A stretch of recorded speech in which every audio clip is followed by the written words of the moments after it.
திருநெல்வேலியில் நாங்குநேரி அருகே அரசு பள்ளியில் மாணவர்களிடையே சாதி மோதல் ஏற்பட்டதில் 2 பேர் காயமடைந்திருக்கின்றனர். கோணம் 1. பெரியார், திராவிடம், சமூக நீதி என்றெல்லாம் பேசப்படும் தமிழ்நாட்டில் சாதிய வேர் இன்னமும் அறுக்கப்படவில்லை என்பதையே மாணவர்களிடையே நடைபெற்ற மோதல் எடுத்துக்காட்டுகிறது. தமிழகம் சாதியை ஒழித்துவிட்ட மாநிலம் என்று இனி பெருமை பேசுவதில் அர்த்தமே இல்லாமல் போய்விட்டது என்கிற விமர்சனம் வைக்கப்படுகிறது.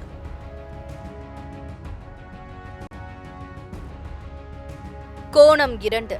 கர்நாடக மாநிலத்தில் பர்தா விவகாரத்தில் மாணவர்களிடையே மத பிரச்சினை கிளப்பிவிடப்பட்ட போதே அது நமது நாட்டிற்கே வெட்கக்கேடான விஷயமாக பார்க்கப்பட்டது. தமிழகத்தில் இப்போது பள்ளிக்கூடம் வரைக்கும் சாதி மோதல் நடப்பது என்பது அதைவிட கேவலமான விஷயமாகவே பார்க்கப்படும் என்கின்றனர் அரசியல் விமர்சகர்கள்.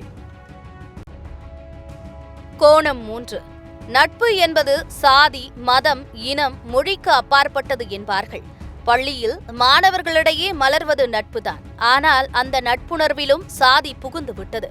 பள்ளிகளில் அறநெறி போதனைகள் குறைந்து விட்டதையே இது எடுத்து காட்டுகிறது என்கிறார்கள் கல்வியாளர்கள். கோணம் 4. தனியார் பள்ளிகளில் இத்தகைய மோதல்கள் ஏற்படுவது இல்லை. அரசு பள்ளிகளிலேயே பெரும்பாலும் மோதல்கள் நடக்கின்றன. அதற்கு காரணம் ஒழுக்கம், கட்டுப்பாடு போதிய அளவுக்கு இல்லை என்றே கருத வேண்டியிருக்கிறது. ஆசிரியர்கள் கண்டிப்பதற்கும் கட்டுப்பாடு விதிக்கப்பட்டு விடுகிறது. பிறகு மாணவர்கள் எப்படி அடங்குவார்கள் என்கிற நியாயமான கேள்வி பாமர மக்கள் மத்தியிலும் எழத் தொடங்கியிருக்கிறது. கோணம் 5. மாணவர்கள் எதிர்காலம் என்று பார்க்காமல் சாதி மோதலில் ஈடுபடும் மாணவர்களை உடனடியாக பள்ளியை விட்டு நீக்க வேண்டும். அவர்களுக்கு வழங்கப்படும் சலுகைகளை ரத்து செய்ய வேண்டும். வேண்டுமானால் அவர்களை வேறு மாவட்ட பள்ளிகளில் பயில அனுமதிக்கலாம்.